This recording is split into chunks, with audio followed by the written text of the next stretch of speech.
Hello everyone, কেমন আছেন? আশা করি সবাই ভালো আছেন। আপনাদের দোয়া ও আশীর্বাদে আমি অনেক ভালো আছি। আপনাদের জন্য আজকেও নিয়ে আসলাম নতুন একটি ভিডিও। এটা হলো ফলতিতা ফকিরহাট বাগেরহাট মাছের বাজার। আপনারা তো আগেও দেখেছেন মনে হচ্ছে এই জায়গা। এখানে অনেক গলদা চিংড়ি এবং সাদা মাছ বিক্রি করা হয়। এই বাজারটির মাধ্যমে অনেক মানুষই বেঁচে আছে, তাদের জীবিকা নির্বাহ করে।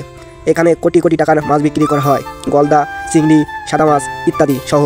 আপনারা আশা করি এখানে অনেকে এসেছেন। আর ভিডিওটা কেমন হয়েছে সবাই কমেন্টে বলবেন। এরপরে কী ধরনের ভিডিও আনবো আপনারা বলবেন। এরকম মজার মজার ভিডিও পেতে আমাকে পাশে রাখেন। কৃষকরা চিংড়ি মাছ বিক্রি করে ইনকাম করছে অনেক টাকা, এর সাথেও তাদের জীবিকা নির্বাহ করে।